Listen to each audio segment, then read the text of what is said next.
Hello and welcome. Um, actually, this is Sam, who you've probably seen on the other video. Um, I actually just did a very nice, lengthy 14-minute vlog about the British comics industry. The telephone went, I went to answer it, so I thought afterwards, because there was music playing in the background, I'd check and see if that the video sound had come out okay. Only to discover that I'd forgotten to put my trousers on. So, luckily, I wouldn't make anyone look at things like that. So we'll start again from scratch. Basically, with the UK comics industry, though as I'll point out there never really was an industry, um, the main idea was to make money. Alfred Harmsworth, later Lord Harmsworth, who created the Amalgamated Press, made his money basically from comics. But he never discussed that in later life, especially after he'd become Lord Harmsworth, because it was beneath him and it was just trashy as far as they were concerned. There was a policy that if you said add 556,000 copies go out. Now, there's a secret here, something I learned in the early 80s from people such as John Brown of John Brown Publishing, as well as Steve McManus from Fleetway IPC.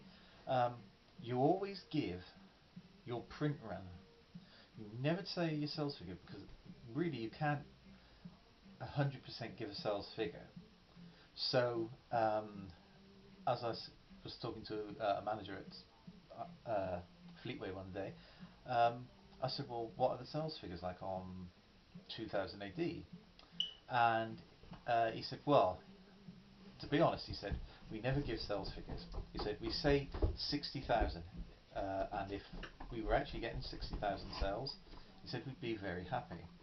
But it's got a small cult following, and we now know that this small cult following meant no money, which is why it eventually got sold off to Rebellion Studios.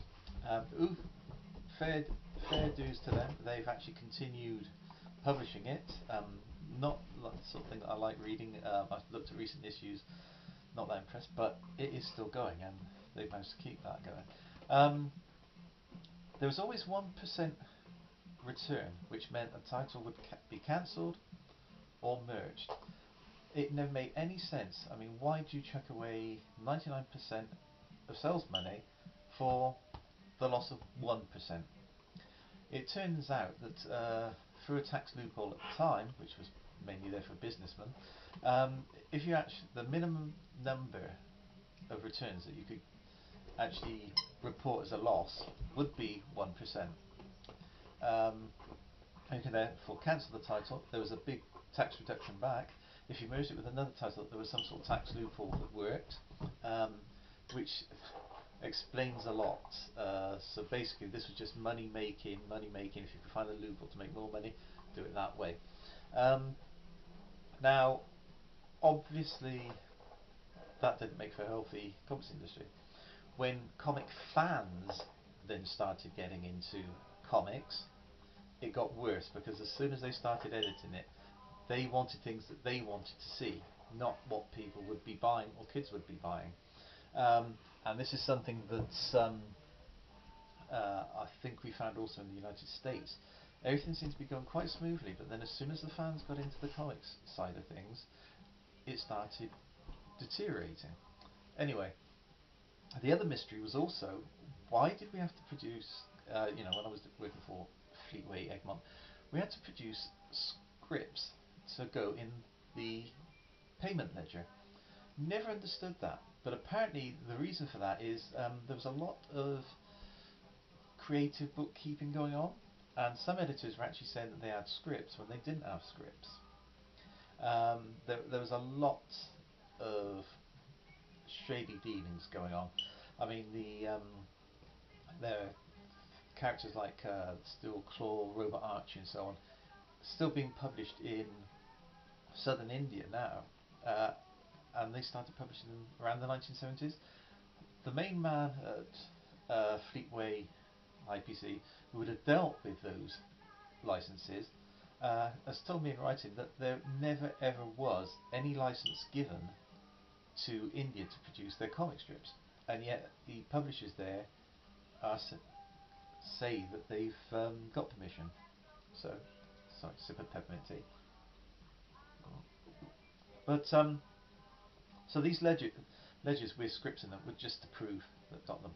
Um, Payment-wise, a lot of UK artists, writers went to the United States, and people say why. A good example is, whilst I was working for Fleetway Egmont, if it was a 3-page strip, you got, as the writer, £30 per printed page. So that's £90 for the actual story.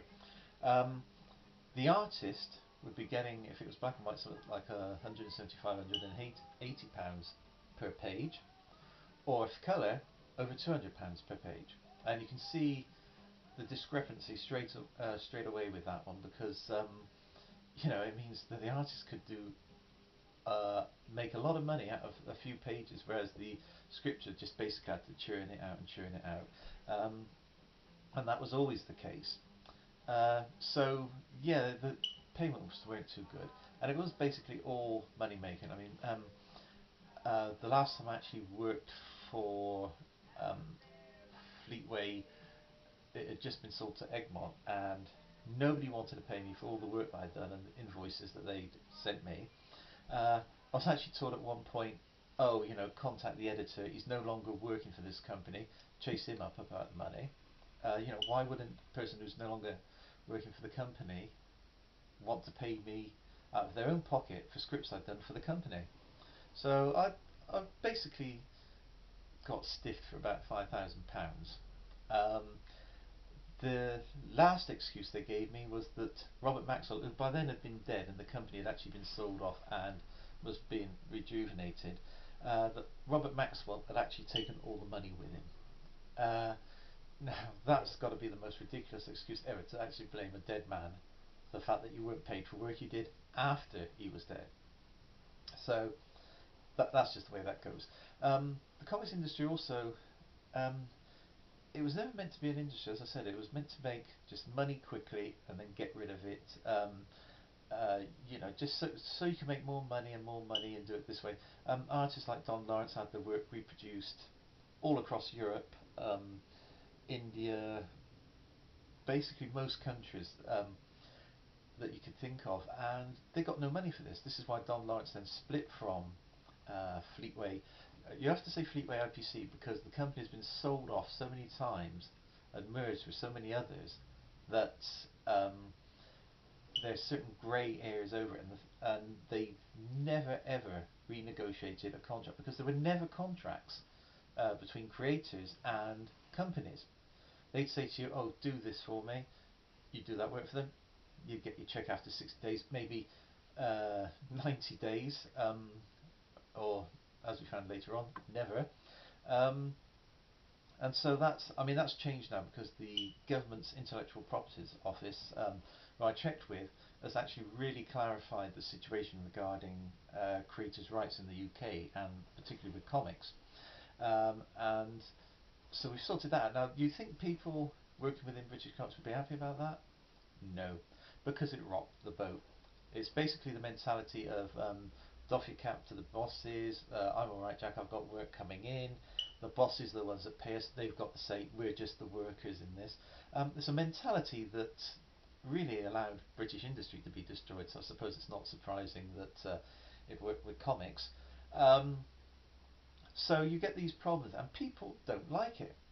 When Marvel UK announced that it could no longer accept UK originated material for its UK publications because Disney had decided it's all got to come from the United States, which is something I did explain to people months before because this has always been Disney's policy. Um, they were then moaning and getting depressed and saying, "Oh, this is the end of a lot of work for us," and blah blah blah. And all this was coming out at the May Bristol International Comics Expo. So I spoke to some of them and I said, well, do what Jim Lee and everybody else did at Marvel in the 1980s. Form your own company. You've got names, you've worked for Marvel UK and other companies.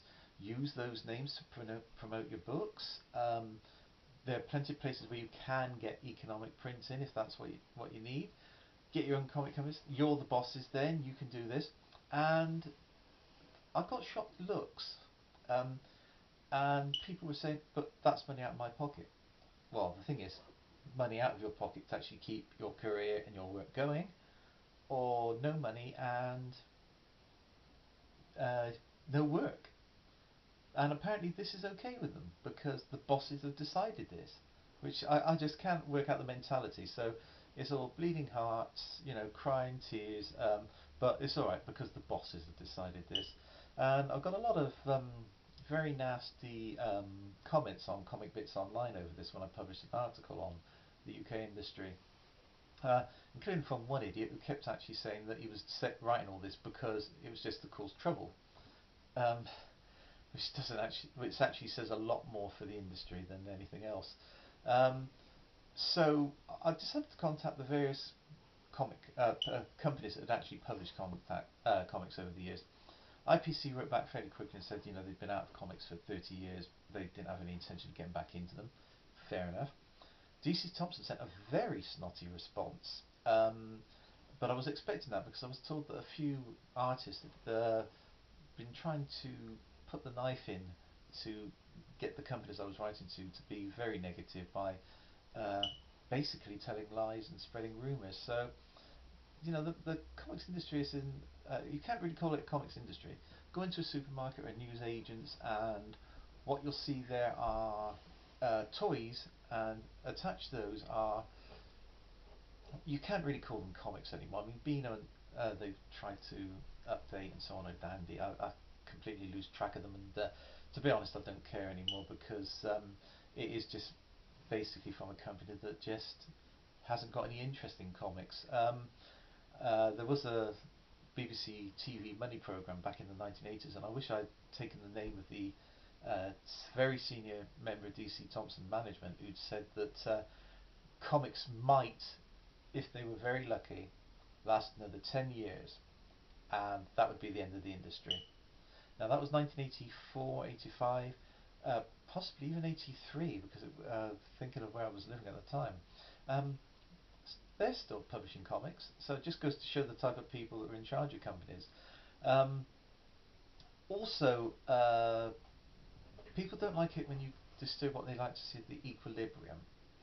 Um, and if you look on Wikipedia, although I was active with the British Small Press since 1983, Amazing Heroes and Comics FX both stated that the main reason the UK small press invasion of the USA was successful were down to basically the efforts that I put into it, into pushing and pushing. Um, you look at under the small press, you'll just see Terry Hooper published Zine Zone in the 1980s. We actually ran a Mart table, we ran the publication Zine Zone. We the Zine Zone International eventually went out to over 32 countries around the world. Um, and apparently the entry that somebody put in there for me was deleted because I'd actually made no contribution to British Small Press. Same thing for UK comics. All the stuff I'd done, I'd made no contribution to UK comics because it's the same small clique of people that are behind these things who sort of say, no, no, no, let's get rid of that. We don't want that included there because he's not one of our group. And it really is like a little private boys club.